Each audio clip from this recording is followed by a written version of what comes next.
time for episode 197 of the Tech Informist. Let's get this thing started because you are listening to Kevin and Brad. Tesla, big event on yesterday. So that would be 10 p.m. Central Standard Time, 8 p.m. Pacific. Mm-hmm. They do these things so late in the evenings. Well, late for us, not for them. Well, I mean, still 8 p.m. That's still kind of late. Then again, Elon probably doesn't sleep. Yeah, I think he might be an alien or cyborg. Right. He kind of looks like it.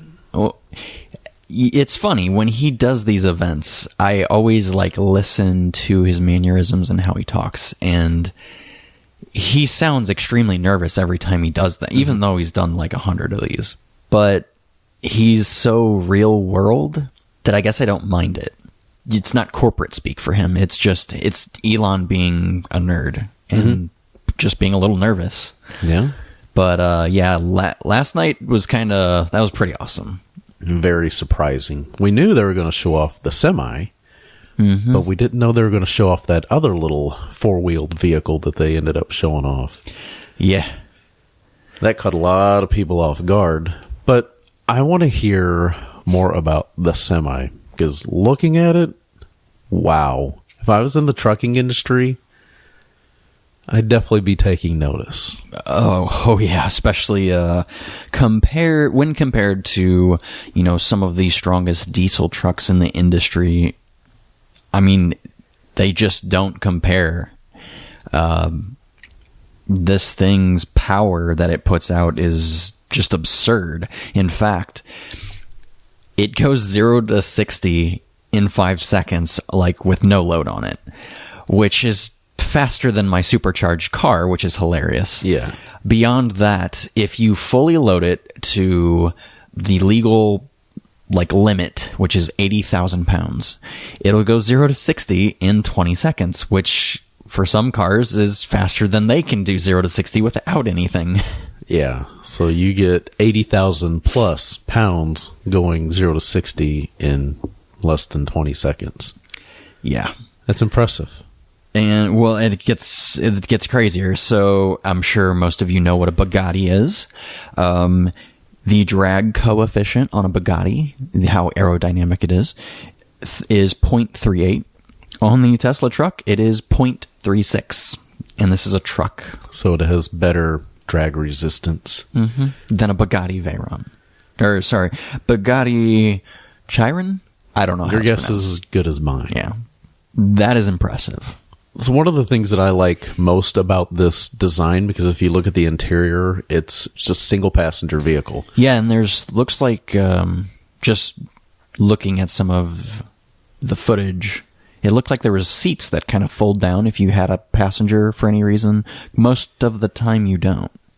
When you're driving a semi, hauling down the road, you usually don't have passengers. No, but then again, we've all seen those big rig movies where, there'd be a passenger in the passenger seat. Usually a dog or a cat. A dog. Or pick up a hitchhiker or something like that. Sure. If you've watched Stranger Things, you know that 11 goes for a semi-truck ride. Yeah. Yeah, I mean, I feel like this makes more sense, though. Oh, it does. Because, 90% of the time or whatever, you're by yourself. So why not put yourself in the center of the vehicle where you have the optimal viewing? Because these things are huge and they're hard to navigate around things. And a prime example of maximizing safety and visibility was proven this week in St. Louis, of all places, because a semi pushed a car perpendicular down the highway for a mile, and the driver supposedly didn't know the car was being pushed down the road. I'm like, how does that happen? How do you not know you were pushing a car down the highway? Yeah, they have a lot of power, but you're still going to feel, geez, I'm pushing a however many 1,000-pound car that's sliding and bouncing down the highway. Yeah.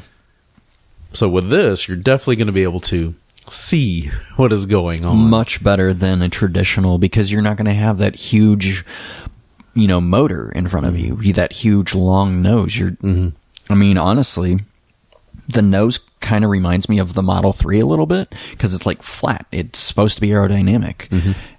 And with, that huge chunk gone, your viewing is going to be incredible compared to most semis, if not all semis out there. Right. Like original Generation 1 Optimus Prime, not Michael Right. Bay Transformers Exactly. Optimus Prime. Exactly. Where you don't have that nose out there. You can look straight down. The completely flat front, yeah. Exactly.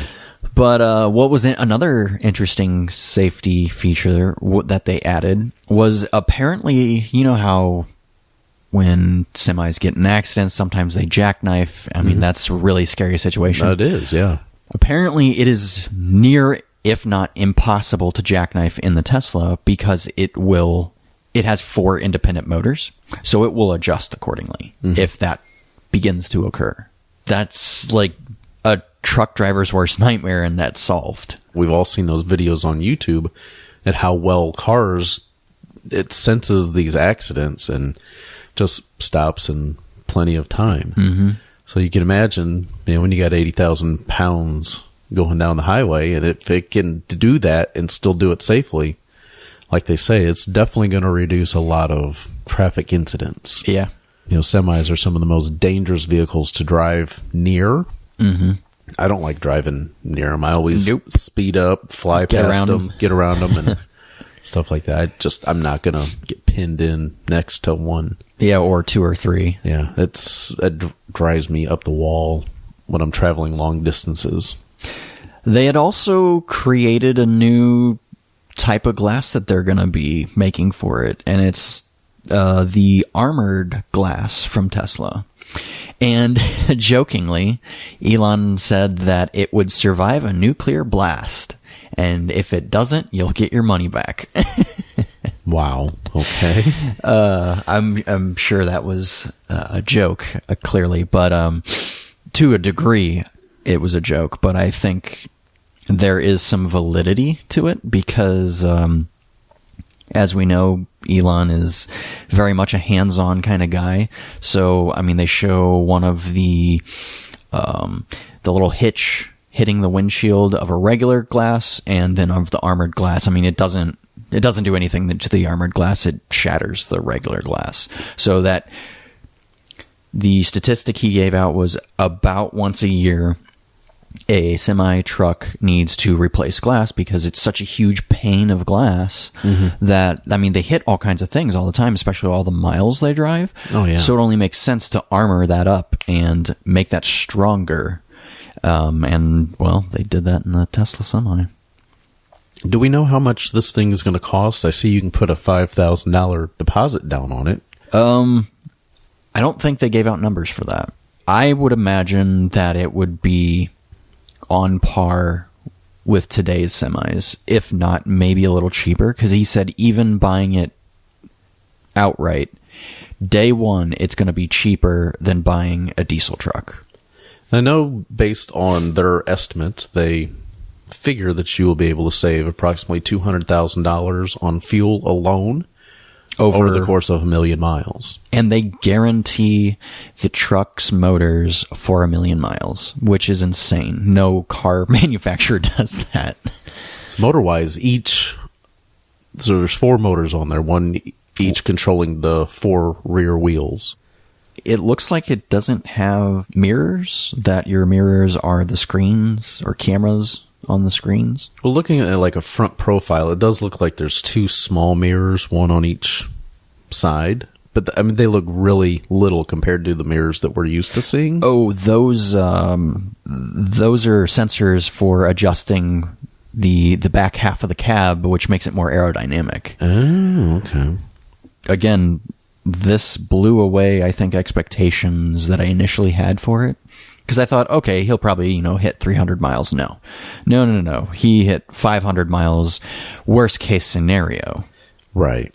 So I can only imagine that you're going to maybe real world scenario get 550, 600. Depending on the size of your load. Obviously. Exactly.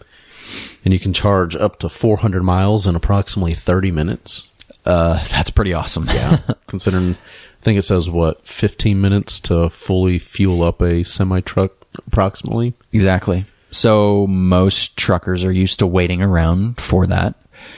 An extra 15 minutes could net you a meal, and you might not have to fill up nearly as much. Yeah. I don't know how long a normal semi takes, per fill up. Right. I've never really thought about that, but potentially. And I like the aspect that they mentioned too about convoy mode with like 2 or 3 other Tesla trucks where it just follow the leader, essentially. Well, and it doesn't even have to be a Tesla truck. It'll if you lock on to that semi ahead of you, it'll just sit and follow that truck, which is pretty awesome.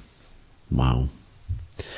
That is going to be game changing. So companies like Freightliner, Mack, and all these other truck manufacturers, I think Daimler, they're going to have to lower the price of their truck to compete. That's the only way. They don't have anything. Nothing can touch the Tesla right now. And speaking of nothing can touch Tesla, that other surprise that we sort of hinted on, which by now you might already know what it is, but they revealed the next generation Tesla Roadster, which I didn't think was going to be a thing for a while. Not until at least the Model 3 was completely done and more widely available. Yeah, beyond that, Model Y as well, which we'll probably see, I think, next year. But yeah, next gen Roadster. So if you don't know, Tesla's first car was the Tesla Roadster. It was based off the Lotus platform. I forget exactly which one. But this one is built from the ground up a Tesla. This is like full-blooded Tesla, and it shows. Isn't the original Roadster gas electric? No. All electric. Is it? Okay. So these numbers that they claim for this car are literally world record numbers. Like nothing will be able to compete with this. 0 to 60, 1.9 seconds. Before upgrades. This is the base model, by the way. So yeah, 0 to 60, 1.9 seconds. 620 miles of range. On a single charge. It does the quarter mile in 8.9 seconds. That is getting close to like drag car reality. It's just stupid fast. Top speed over 250 miles an hour. Wow. 250 plus. Right. So we don't even know what the top speed is yet. And I'm sure Elon is going to want to tout that whenever he actually releases the one with what he calls full plaid mode, which is, if you ever watched Spaceballs before, that's where it comes from. 3 electric motors, 1 in the front and 2 in the back. Let's see. 4 passenger seating. So 2 and 2, which for a car this fast. Oh, and by the way, it's got a Targa top roof. Yeah. He said convertible, but think more like Corvette, where you can actually take the whole top out and like probably place it in the back somewhere or in the front, wherever they have like mounts for it. Which I prefer Targa top roofs if I'm going to have anything that like peels back like that, because I hate convertibles. I absolutely hate them. Targa tops are cool because you just take the little chunk off, put it in the back, and hey, you're kind of a convertible. It's like I always like T-tops, even though you always had to worry about the older ones, and Trans Ams and stuff leaking. Yeah, and the reason they were probably T-tops is because they couldn't figure out how to strengthen the support for the roof and stuff for rollover crashes and things like that. Whereas now you can do a Targa top and be just fine. But yeah, essentially that 620 miles sounds like kind of a funny range to us Americans, but overseas it makes sense because it's nearly 1,000 kilometers. And that'll be the first electric car, production car, that can do this, which is, again, insane. Yeah, so apparently this Roadster will be able to drive from San Francisco to Los Angeles and back on a single charge. Yeah. And do it very fast. Yeah. Provided, you don't get pulled over. But I don't think anyone was really expecting this. Maybe a few people who are a little closer to Tesla that follow them more. They might have known something like this was coming. But and you can get one of the Founders Editions if you want to put $5,000 down today, and then within 10 days pay the remaining $245,000 off. God. And then you can get it in 2020. Mm-hmm. Yeah, so the production for the Roadster is going to start in 2020. The Semi will be in 2019, which both of those sound far away, but next year's 2018, so really they're not. I don't know. The fact that we're looking at this supercar, well, really hypercar that can beat above Bugatti Veyron, a Porsche 918 Spider, a McLaren 720S in the quarter mile just blows me away. And it's all electric. Yeah. The future is here. Oh, wow. I mean, this car looks unbelievable. And for those people that can afford them, have fun. That's all I can say. Well, for what I can say is those Founder series are really going to help pay for what they're producing now with the solar panels, with the Model 3, like these high-end vehicles, while they seem they're basically unattainable to us normal people, they help pay for the lower-end stuff. So this was a really smart move, I think, because this is a high price tag vehicle. It'll only ever be a high price tag vehicle, and that's the point, because you can pay and it can kind of trickle down. Right. A trickle-down economics that actually works. Right. Because the more money that comes in to help with Model 3 and the Semi and everything else, it just starts churning, with all the wall charger storage in your houses and all this. Oh, my God. To be able to just buy fully into Tesla right now would be pretty darn amazing. I mean, everybody's always worried about Tesla's health, and it's always like, oh, when are they going to die out? I don't think that's ever going to happen. I think Tesla is literally becoming the Apple of the car world, and everyone's still amazingly writing them off. And they're going to take over everything, and no one is here to challenge them yet. And they're already light years ahead in production, in research, all this. I mean, that's why they can put out this insane hypercar that can do these things. Yeah, all the other companies are just playing catch up right now, and even their versions of catch up isn't near the specifications that Tesla is able to throw out on their first gen versions. Yeah, I mean, they'll probably be cheaper options than most Teslas. Yeah, they'll be more affordable, but at the same time, you won't necessarily get the same performance or the same mileage or same anything. Benefits, same benefits, safety, cost savings over the lifetime of the vehicle. But yeah, that was the amazing reveal last night. Yeah, let us know what you think. Yeah, definitely, especially if you're in our Facebook group. Yep, and that Tech Informist community on Facebook. It's good to hear people's thoughts, because I'm curious. I would really like to get a Model 3 still, even though they're having some of the little fit and finish issues. That stuff, first gen product doesn't surprise me. Yeah, it can be addressed in production. It can definitely be addressed in production. I know, because I've done that kind of stuff before. And it's kind of neat, when you're adjusting things for, to make sure the door closes properly and, the nice fit and being flush and stuff like that. Just the simple little tips and tricks you can do to get the top of that door to actually fit flush at the top of the vehicle and stuff like that. It's really simple stuff. Or adding like little extra cushions or mounts on motors or anything else to prevent rattling, or there's just a various number of things that they're still working through, but I have full confidence that they'll figure it out. No, I definitely do too.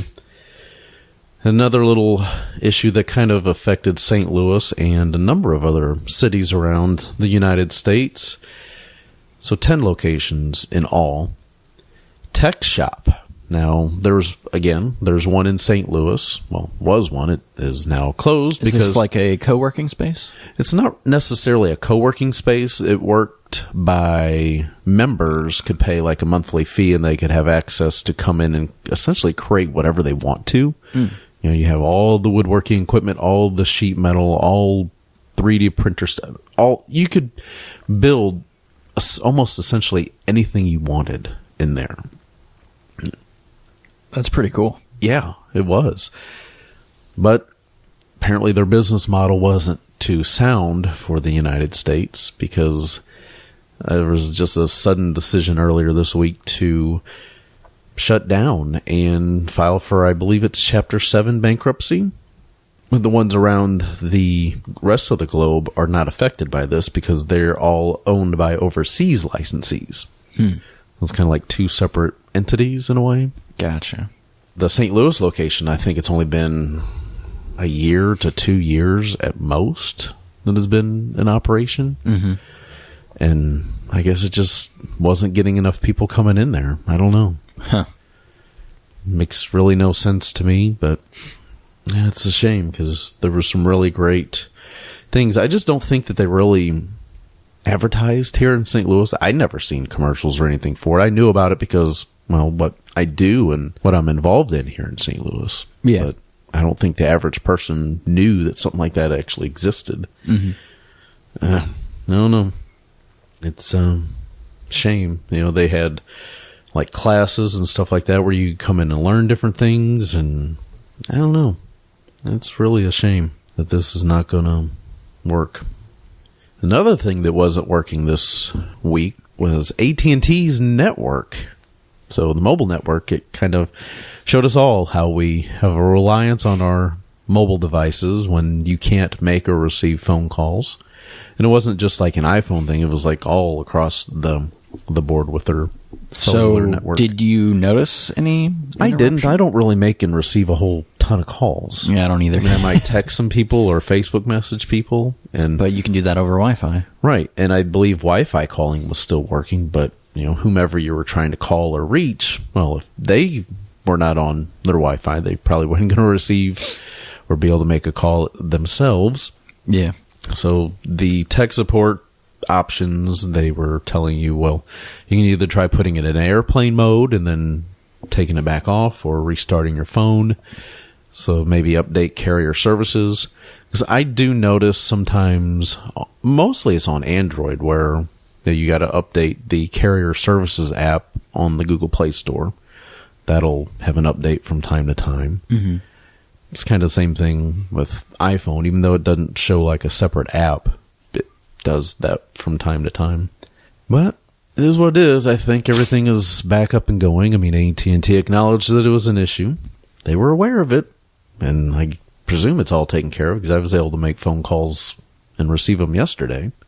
So this was all happening on Wednesday, the 15th. It's all good.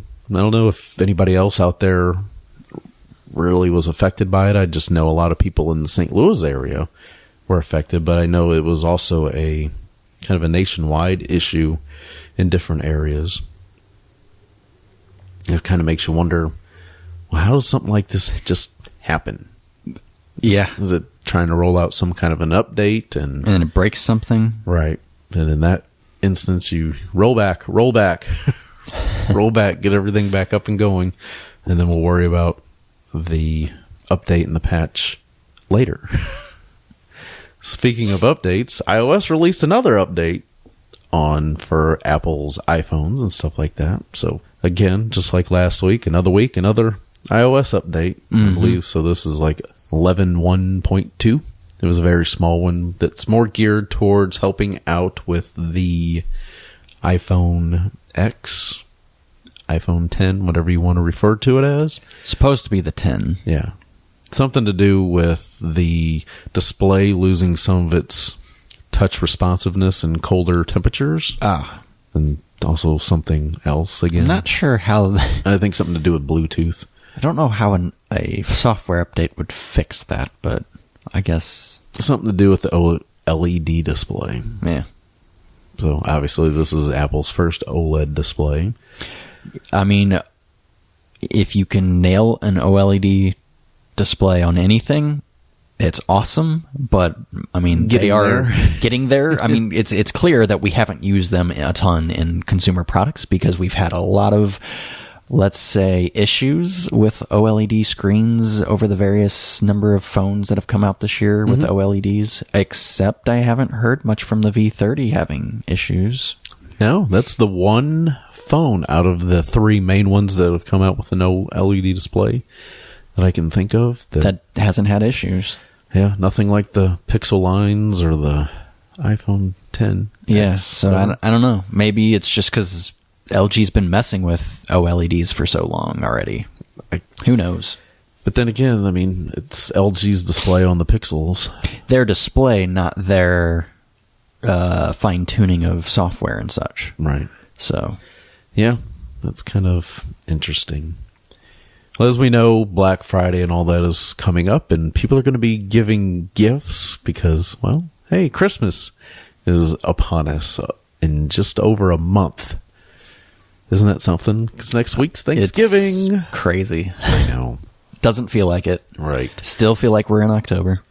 So for all of those people on your wish list or your gift giving list out there that might be Xbox One fans, you can now gift digital Xbox One games over Xbox Live. This is awesome. Isn't it? I will be using this frequently for the people that I play with, and I'm sure they may reciprocate in the same way.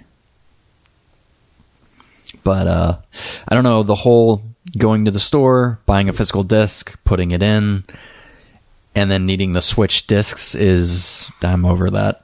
I don't know. I know some people really like seeing a game collection on their shelf, or they would rather own the physical copy versus maybe not be able to download it in the store later on for some various number of reasons.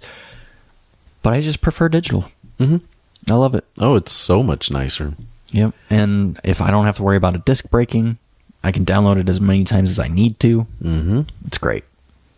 So to simply do this, just find that game that you want to gift on the Microsoft Store on your Xbox One, select buy as a gift from the store listing, then choose from your list of Xbox friends, click on the gamer tag that you want to gift it to, enter your preferred sender name, and this can also be used to send that small message. So if you want to say, hey, thanks for all that you do, you're such a great friend, here's a gift, here's a game.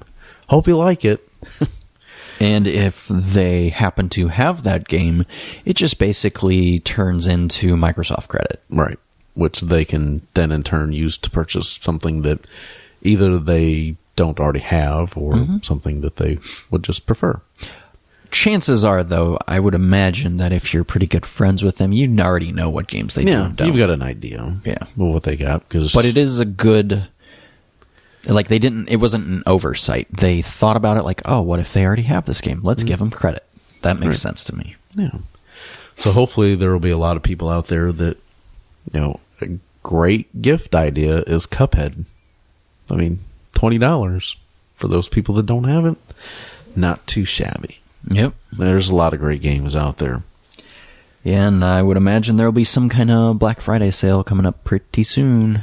Yeah, you kind of have to imagine that physical always seems to be cheaper. You always seem to be able to get the best deals on the physical copies. Because nobody wants them anymore. Right. Well, it's always really been that way. You can always get great deals on video games at this time of year.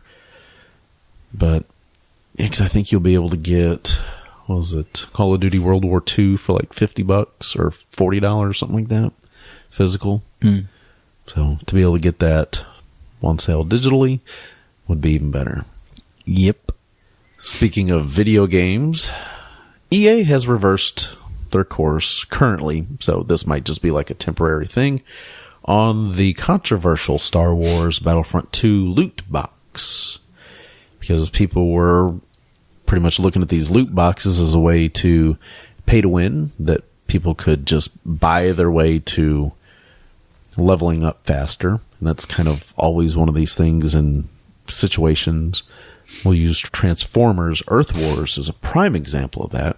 Oh, that's a pay to win? Essentially, if you really want the best bots, best characters, and you want to level them up to get them as strong as possible, as fast as possible, well, sure, just buy your way to the top. Interesting. Yeah. See, I think World of Tanks does it probably the best in the industry because most of the things that you would buy are cosmetic, even though you can buy credits to help you gain tanks faster. Mm-hmm. But here's the problem. You can have the most powerful tank in the game, but if you don't know how to use it or where to shoot an enemy tank from learning from playing so much, it's pointless. It won't matter. Right. It won't matter at all. No. So I think there's literally no way to say pay to win for World of Tanks. They do it perfectly. If more games could do it like that, I think we could. Oh, of course, World of Tanks is a much different game than most games. So that being said, if we keep most of it cosmetic, if not all of it, I don't see an issue. It's when it changes the game, like, oh, you have to buy this certain gun, and if you get this certain gun, it does a certain thing, and you can outpace everyone, then there's a problem. Right. It just kind of throws the whole competitive advantage into a disadvantage.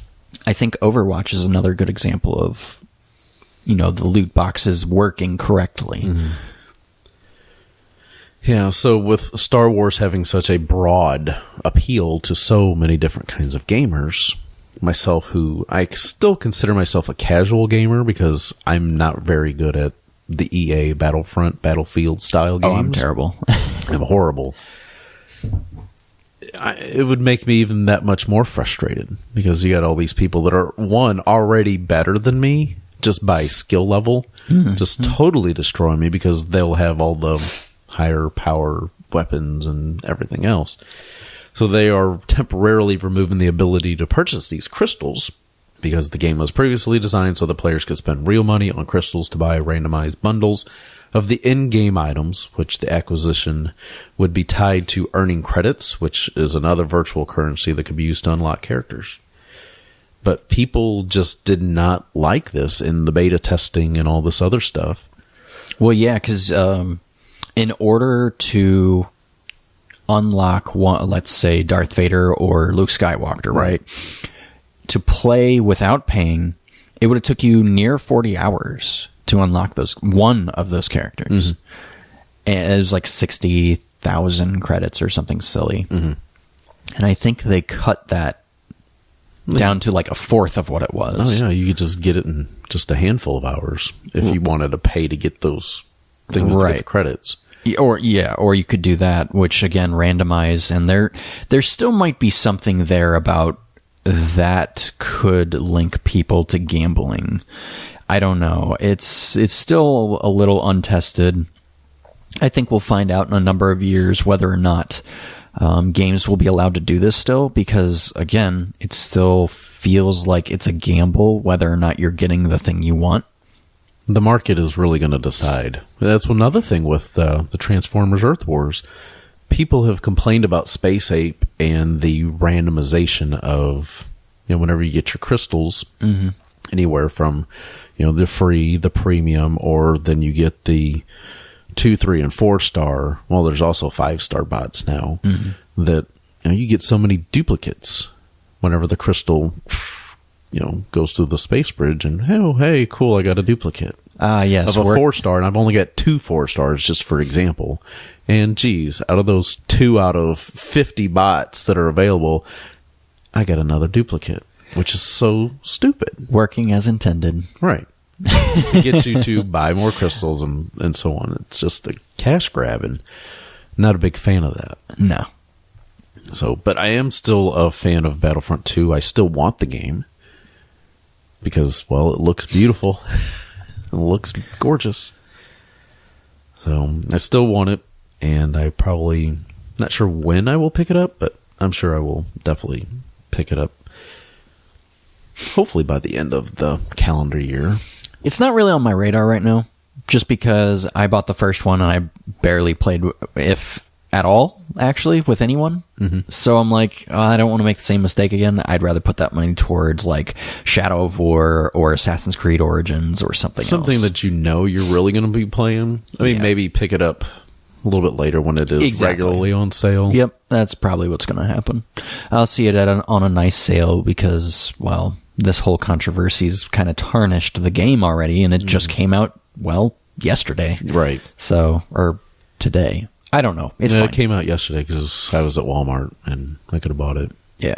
You can even get a PlayStation 4 bundle with a game, like $2.99. Even though the PlayStation 4 1 terabyte system's going to be on sale for $1.99 in just another week. Yep. Well, you can take your receipt back and redeem it. I don't see any reason why that couldn't be a thing. Yeah, that's possible. I know we're doing that at Microsoft Store. If you buy today, you just bring it back during the Black Friday sale and we'll cover your credit. Wow. Yeah. So look at that. Buy today, save tomorrow. And don't worry about the lines. Yeah, that's very true. Very, very true. So have you installed the update to Firefox to take it to Firefox Quantum? I have not. I'm sure my wife probably has and doesn't know that she did. But I don't use Firefox. I kind of, I don't know, grew out of it. Doesn't really appeal to me as much anymore. I kind of prefer Chrome and Edge. I know, Edge. Ooh. But I actually do really like the look of Edge, and I don't know if it's touch-friendly on my Surface, so I like it. I used to be big on Firefox. I was too. Firefox is a great web browser. Always was, and really never stopped being good in my opinion. It's just when Chrome came out, it just kind of gravitated over to that. Yep. But I've always had Firefox installed on my systems. Yep. And this week with the update to, I believe it's version like 57 of Firefox, which they now call Firefox Quantum, I went ahead and updated again and, to check it out. So they're going to start over Firefox Quantum 1, Firefox Quantum 2. I have no idea. But the icon is a little bit more modernized. I mean, it's a nice looking browser. It's supposed to be even faster. I haven't really noticed if it is much faster or not. It's like that saying, seems faster. Right. Good old Windows Central thing. I don't know. It just seems to be a decent web browser. Maybe I'll give it another shot and use it a little more frequently just to give it more testing. I know sometime yesterday when I was messing around with it caused the fan on my MacBook to kick up. I noticed it's because I was in there using, so maybe it's going to need another update tweak. Yeah. Kind of do a little bit more system optimization depending on your hardware. Well, and that's part of the reason why I kind of prefer Edge sometimes because, well, we all know that Chrome is a resource hog. Right. And if you don't know that, just open Chrome on your Windows 10 computer and you'll get reminded every time you open Chrome that Edge is better on battery. I mean, that's still happening. I get that every time. I'm like, really? I could probably turn it off. I just haven't really looked into how to turn that notification off. But man, it's annoying. Like, just stop. Okay, I get it. I got it. Okay, thanks. Yeah, that's interesting. I don't get that notification. I'm sure there is a way to turn it off because I don't get that. I typically use Chrome on my desktop and, again, Edge on my Surface.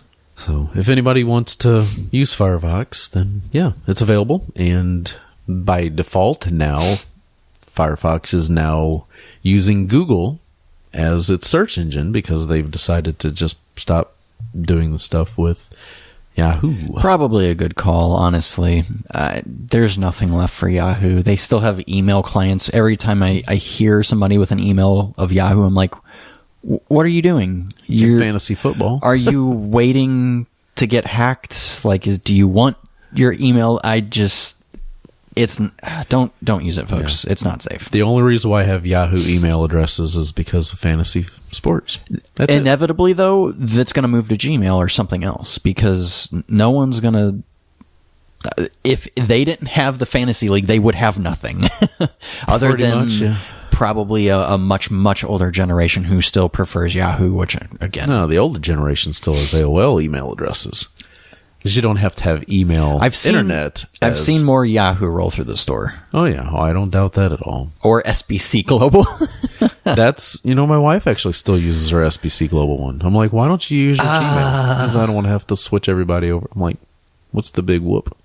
I don't know. But yeah, she still uses her SBC Global one, which is obviously Yahoo based. Great. Now I just called your wife old. I'm going to get kicked in the head. She is older than me, but she don't listen to this. So don't worry. I won't say a word. So. No, it's just what anybody else. Well, I guess we'll find out. Post and tag me on Facebook that she might see. So that would be something I have to tell Daryl not to do. Because Daryl's he likes to stir some stuff up. Stir the pot? Yeah, stir the pot a little bit. Makes life fun, right, Daryl? It does. Keeps things going. Keeps you on your toes. I like that. It's one of the things we love most about Daryl. Google's Pixel Buds. Apparently they're duds. I don't know if I would say duds, but the early reviews on these things are just not quite as warm and glowing as... A lot of their hardware this year just hasn't really had great reviews. No. Although you seem to like the little... the Home Mini. Home Mini. Mm-hmm. Yeah, I've played around, especially that first couple days, whatever. We used it to just play music. And for a bedroom, I think it works good. Fine, yeah. For a bigger room, I would want something like the actual regular home. Yeah. Maybe an Alexa or something. An Invoke or an Echo or something like that. But, speaking of the Invoke, $100 Black Friday deal? Oh, yeah, that's very, very tempting. So would that be one thing that you could come into store now, buy for $200 and get that? You just would have to come back on Black Friday and get your $100 back. On that day, huh? It's, I believe, between Black Friday and Sunday is when all the deals happen. So Friday, Saturday, or Sunday. Mm-hmm. It's going to be crazy at the mall. You ready for that? I don't think it's going to be nearly as crazy as it used to be. Yeah, since so many people buy online now. Exactly. Just not quite the same. Nope. No, times have changed. But no, the Pixel Buds, most people that are doing these reviews and stuff are not really, whether it's the fit in their ear, the kind of annoying aspect of the case, because the case is a little bit bigger. Yeah. And you have to do something kind of funny. Yeah. String. I don't like that. Again, I'm moving away from wires, not wanting to add them. There's a particular set of wireless earbuds that'll be $49 at Microsoft Store on Black Friday as well. So I'll probably be picking those up and join 2017 with the wireless earbud fad. Yeah. I think overall people feel that the Pixel Buds may sound better than Apple AirPods. Really?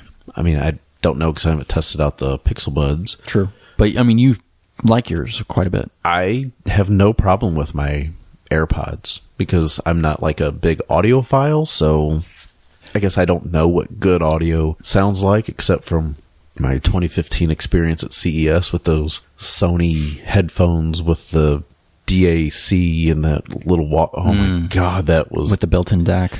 That was the most amazing music I'd ever heard. I'm like, oh. Yeah, that's kind of what's got me looking at the LG V30 because it's got the 32-bit DAC in a phone, which is I think the biggest DAC you have in a phone to date. So that should be the most high-quality audio output you can get in a mobile device. Right. So that being said, I don't know. I guess it would have to have Bluetooth 4.2 or higher to enable a lot of that. Yeah. What is it? Bluetooth 5.0 is the newest one? That is the latest and greatest that's going to be rolling out that hopefully everybody gets onto as soon as possible. I was really excited about these Pixel Buds, and now I'm like, well, crap. Right. I think they're $10 more than the AirPods. Why? Yeah. Why? Yeah, I don't know.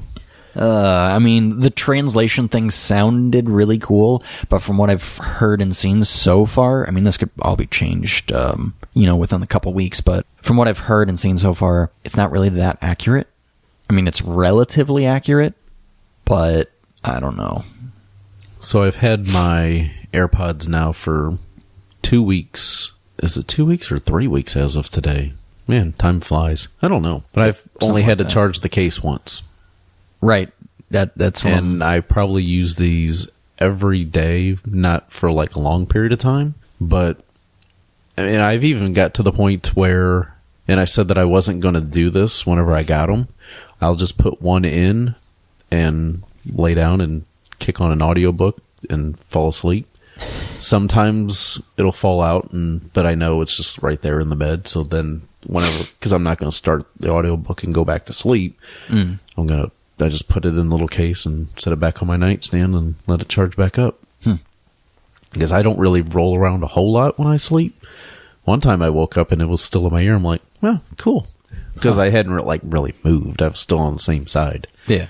But I knew the hour had come up, so I just took it out and put it up and went back to sleep. They've been working fine for me, and my ears aren't as sore as I kind of expected it to be.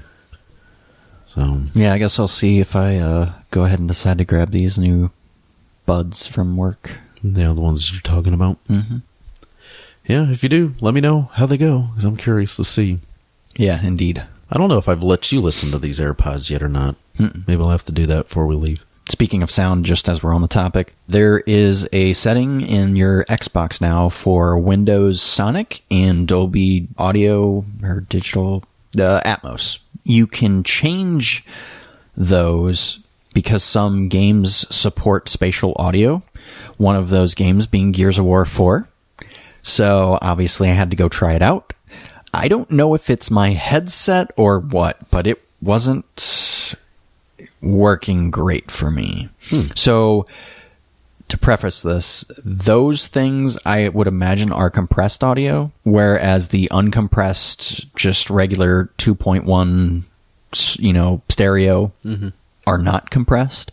So maybe I was just getting some kind of weird feedback. I don't know. I use a chat pad file or whatever. Right. I use a chat pad, so maybe that could have something to do with it, plugging into that versus directly into the controller. There's just a various number of things that I didn't test out. Also, when you try to switch back and forth in the middle of the game, it doesn't work. Don't do that. Because you'll have to restart the game to get sound back. Okay. So, yeah, I'd accidentally done that while trying to play in the middle of a match, and it was not a great thing. Still won, but... No, that's good. But, yeah, it's... Gears of War has built-in spatial audio already, and it already feels like, even before the Windows Sonic or the Dolby Digital, with the Dolby one, you actually have to pay monthly, and I think you have to download a separate app. So just preface that. But... with Gears of War, it just feels like it's already spatial, even with just stereo 2.1. So maybe it's not worth it for some games, and it is for others. I don't know. I haven't tried it with a game that doesn't necessarily support it. I don't know. Interesting. Just worth talking about real quick. But if anybody listening knows a little bit more about that, let us know, because I'm curious to find out about that. I know you're big on your headsets and stuff like that, and obviously you get to play more games than I do. Well, that's just part Try. of life. Yeah, you try. Well, you succeed, actually, if you ask me. But nobody's asking me. I like that. Yeah.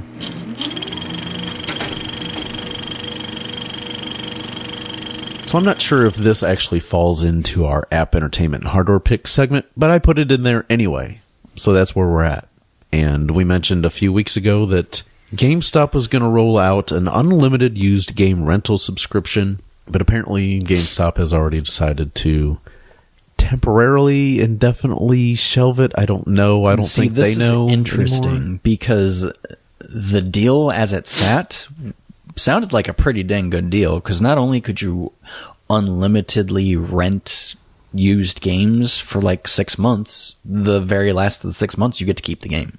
GameStop has decided to temporarily pause this rollout, and it was supposed to launch on the 19th, so on a Sunday of all days. It's the beginning of the week again, so I could kind of see why maybe they want to try that. I don't know, it just seems still kind of weird, but according to Kotaku, GameStop sources claim that the issue lies in the company's point-of-sale system, which apparently isn't able to handle this new rental program. The Power Pass program was originally set to cost $60 and allow customers to check out a used game, play it as much as they wanted, and return it to swap for another title as many times as they wanted in the 6-month period, like you said. And at the end of the 6 months, customers would be allowed to keep one of the games they had rented during that time span. So there's that. So I wonder if this does come back, if it not only goes up in price, but because it goes up in price, you'll see a monthly charge rather than the full $80 or $100 they may charge for it, right, because it's too popular. So if it's too popular, you have to balance that, right? So make it more expensive, right? Maybe it is the point of sale being the issue, or maybe it's they saw, holy cow, the demand for this is insane. Yeah, so what? Make it $9.99 a month, just like everything else, right? Everything else pretty much is $9.99 a month. So, I don't know, just a guess, but I kind of was looking on the cynical side of this one, I guess. So for those of you who had already bought in on the Power Pass program, GameStop is offering a full refund plus an additional used game to make amends. The company has yet to say if or when the Power Pass program will return. Mm-hmm. So essentially, yeah, the when or if part is what's like, something's going on here. Yeah, so possibly have killed it off before it even rolled out. It's not good. Nope. Another thing that is supposedly good, which I don't have in the show notes, but I did want to mention, is that Rocket League is now available on the Nintendo Switch. $20. I haven't bought it yet. I'm thinking of getting it because I've talked about it on a few different episodes that it was something that I want to get. And, you can cross-play with different systems. Yep. So that makes it that much more enticing. Mm-hmm. And you can... I've got it. Justin's got it. Different characters and cars and stuff like that. And again, with the unlocking of cars and characters and things like that, all just visual. No car is better than the other. It just is a visual thing. It's just about your skill. Yep. I think you can even buy like a DeLorean and stuff like that. Yeah. Microtransactions. But that's fine. If you want that, buy it. Spend a couple dollars and get it. That's cool. I would do it. I'd love to have a DeLorean. Yeah. I think it's cool. If they had a Mad Max car, I think I might pony up. Yeah. You can get a Samus car. You can get that just by On playing. Nintendo Switch. Yeah. I don't have a Nintendo Switch, Kevin. Yeah, maybe you'll get one. You're going to get one eventually. Eventually, whenever that is. Yeah. Well, that's because we know Nintendo doesn't put sales on their hardware. No, not typically. Not lately. No. Definitely not in this first year as it's doing so well. Mm-hmm. But you can still pretty much walk into almost any store and find one. Yeah, right now. I mean, I see it at our Walmart all the time. You either get a Splatoon version, or I think you can get the neon Joy-Cons and a gray Joy-Con set. They didn't have any Mario Odyssey sets. All out. I think the Odyssey set's pretty cool. Yeah. Just for those real red controllers, not the neon red. Yeah, I don't like those neon colors, except the neon green. Yeah. I like the yellow ones. The yellow ones look slick. Oof. That's what I like about this, though, is if you want other different colored controllers, you can get them if you really want them. Shoot, you can buy them off Amazon and make your own colors. Yeah, just replace the casing. That's what I'm probably going to do. Yeah, I've thought about doing that. We'll see. So for those of you Lord of the Rings fan, Amazon is actually going to be bringing a Lord of the Rings series to their service. Amazon on the 13th announced that it had acquired the global television rights to The Lord of the Rings based on the celebrated fantasy novels by J.R.R. Tolkien with a multi-season commitment. That's pretty cool. The upcoming Amazon Prime original will be produced by Amazon Studios in cooperation with the Tolkien Estate and Trust, HarperCollins, and New Line Cinema, which is a division of Warner Brothers Entertainment. So this series is supposed to kind of take place between The Hobbit and before the first Lord of the Rings movie that came out a long, long time ago. In a galaxy far, far away? Not quite. Wrong series. Okay. So I think this might be good. Not really sure yet on casting and stuff like that. And I think it could be very interesting. Yeah, so it'll be available on Amazon Prime because it'll be a Prime original. So I like Prime. Prime's working out good. And for those of you up in Canada, you can now buy Amazon Echoes and get Prime Music and all sorts of other little things. They finally released all that stuff to the Canadians. Huh. which that just came about in the last couple days. You would have thought, why didn't you already have this? But I guess they had to work out some kind of thing with the government or something. Who knows? And for those of you movie fans that are really into DC comic book characters, Justice League is in theaters now. And again, I think reviews are kind of coming back a little bit like... Mixed? Again? Mixed, yeah. Kind of like Suicide Squad. Kind of enjoy a couple of the characters. Other characters, you're like, why are they here? It's about what I expected, honestly. Yeah. It's still a film that I want to see in theaters, just because the experience. But, yeah. I might not rush to go see it. I don't know. Might catch it on one of those $5 Tuesday things here. Yeah, that'd be good. At now Marcus Theaters. Marcus Warenberg, or just Marcus Theaters here in the St. Louis area. That's so weird. It is. I don't like it. I'm still trying to get used to it. I don't like change, Kevin. No, I do. Some change. It's fine. Yeah, I don't. We did see Daddy's Home 2 this past weekend. If you like the first Daddy's Home with Mark Wahlberg and Will Ferrell, you probably enjoy this one as well. I would say it's a wait for home, but it's more Christmas themed. So if you're looking for kind of a Christmas themed movie, yeah, go see it. Again, Gotta cash in on that Christmas movie craze. Yeah, there's a bunch of Christmas movies coming out. So it's that time of year. Holiday music's out on Sirius XM. I'm sure the mall's playing Christmas music. Oh, yeah. I'm sure you're just loving that, aren't you? It's not Thanksgiving yet. Not allowed to use Christmas music. Not in this household. Well, you better talk to the higher-ups there at the Galleria. We'll not get into that.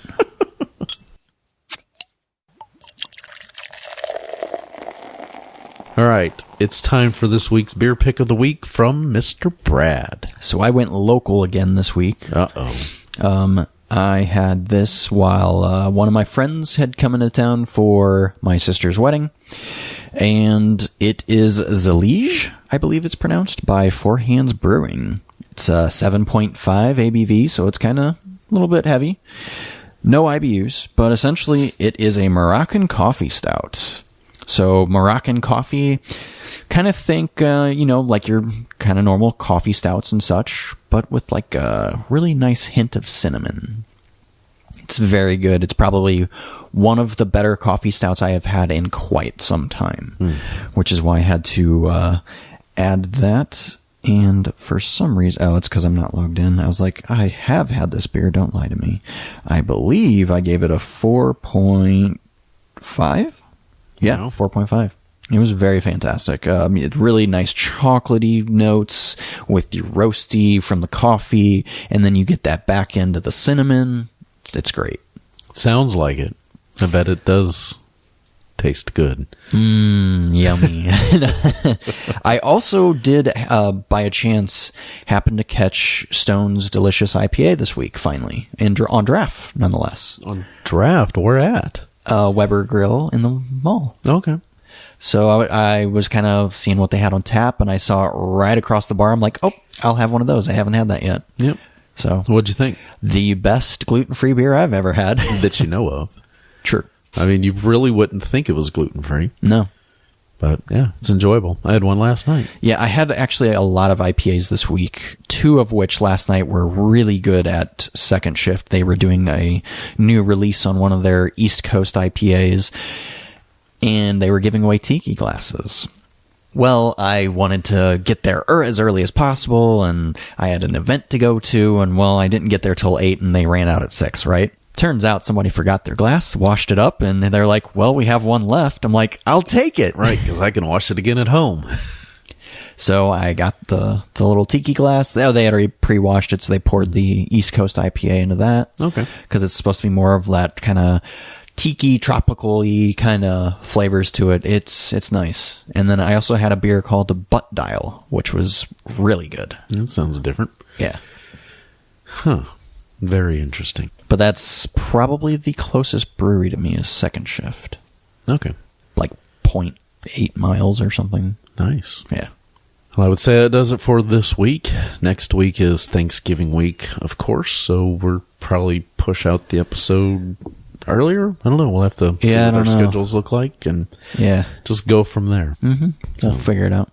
Yes, but if we do not get a chance to talk until after Thanksgiving, hope everybody has a safe and wonderful weekend and safe travels and a wonderful Thanksgiving time and safe on Black Friday, and let us know what you choose to buy or what you're looking forward to buying, because I know we could have spent this whole episode talking about Black Friday deals and stuff, but people already know what they are. Yeah, it's pretty much out there. So that does it for me. That's it. I don't know if you got anything else you want to say. Nope. Okay. Join us in the Tech Informist community on Facebook and hit us up on Twitter and leave us a rating and review on iTunes or something like that, because I think it's been a while since we've mentioned that. Curious to know what any of the new listeners out there think of the podcast, and you can let us know that way. Mm-hmm. So, again, have a fantastic weekend, and until we talk again next time, consider yourself informed. We are out. See you later.